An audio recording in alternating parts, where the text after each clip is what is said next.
heard this before. I know I have. 'Cause this song is called Alice's Restaurant. It's about Alice and the restaurant. But Alice's Restaurant was never the name of a restaurant. That was always just the name of this song. And I guess that's probably why I still call this song Alice's Restaurant.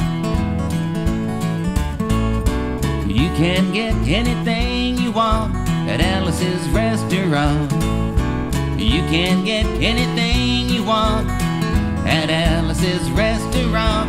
Walk right in, it's around the back, just a half a mile from the railroad track. You can get anything you want at Alice's Restaurant. I wasn't gonna sing the song tonight, or this decade, but I realized sometime earlier this year that it had been 26 years since this come out as a movie, and it was 2 years before that it came out as a record, and it was 2 years ago on the record, which means it was like 30 Thanksgivings ago, 30 years ago on Thanksgiving, when my friend and I decided to go up and visit Alice at the restaurant.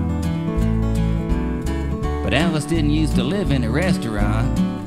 She used to live in the church nearby the restaurant, in the bell tower, with her husband Ray and Facha the dog. And living in the bell tower like that, they used to have a lot of room downstairs where the pews used to be. Seeing as how they took out all of the pews and having all that room, they decided that they didn't have to take out their garbage for a long time. We got up there, found the place was filled with garbage, and we decided it'd be a friendly gesture for us to take the garbage down to the town dump.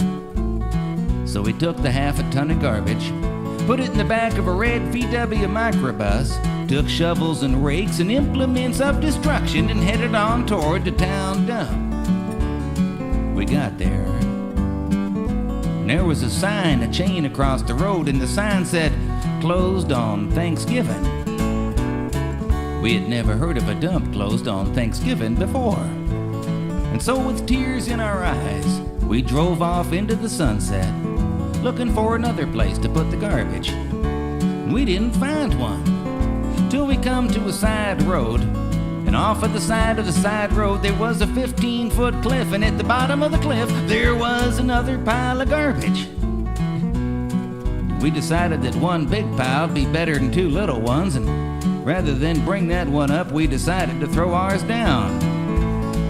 That's what we did. Drove back to the church, had a Thanksgiving dinner that couldn't be beat, went to sleep and didn't get up until the next morning, when we got a phone call from Officer Obie. He said, "Kid, we found your name on an envelope at the bottom of a half a ton of garbage. Just wanted to know if you had any information about it." And I said, "Yes, sir, Officer Obie. I cannot tell a lie. I put that envelope under that garbage." It was after speaking to Obie for about 45 minutes on the telephone that we finally arrived at the truth of the matter. And Obie said we had to go down and pick up the garbage, and we also had to go down and talk to him at the police officer station. Now, friends, there was only one of two things that Obie could have done at the police officer station. The first thing was he could have given us a medal for being so brave and honest on the telephone, which wasn't very likely. Hey, we didn't expect it. And the other possibility was that he could have bawled us out and told us never to be seen driving garbage around the vicinity again, which is what we expected. But when we got to the police officer station, there was a third possibility that we hadn't counted on. And we was both immediately arrested, handcuffed. And I said, "Obie, I don't think I can pick up the garbage with them handcuffs on." He said, "Shut up, kid. Get in the back of the patrol car." And we sat in the back of the patrol car and drove to the, quote, "scene of the crime," unquote. Friends, I want to tell you about the town of Stockbridge, Massachusetts, where this was happening. They got 3 stop signs, 2 police officers, and 1 police car.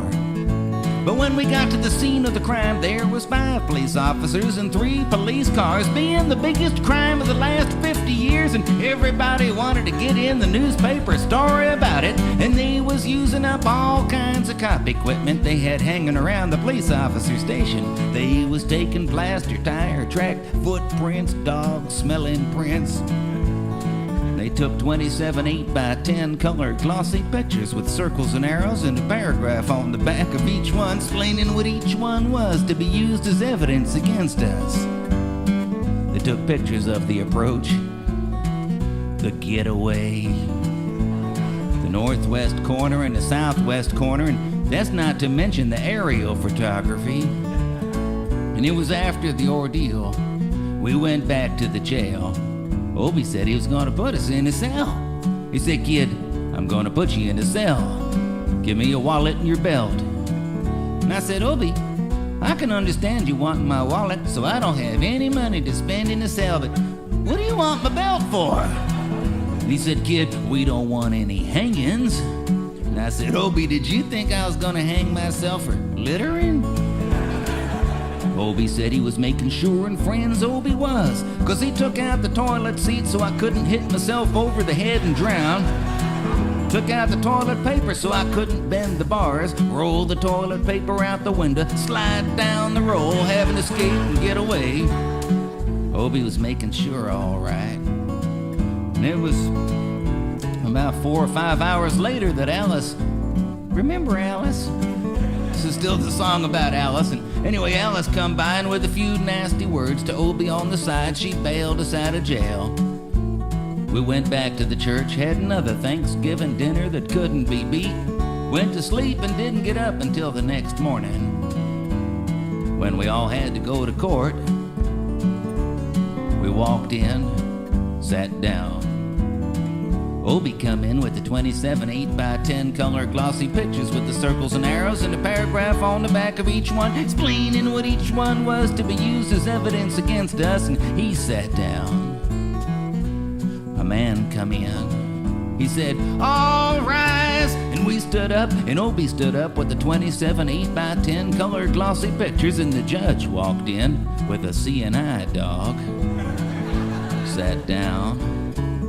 We sat down. Obie looked at the CNI dog, and then at the 27 8x10 color glossy pictures, and looked at the CNI dog, and Obie began to cry, because Obie come to the realization that this was a typical case of American blind justice, and there was no way the judge was going to look at the 27 8x. Well, it didn't matter, because we was fined $25 each, and we had to pick up the garbage in the snow.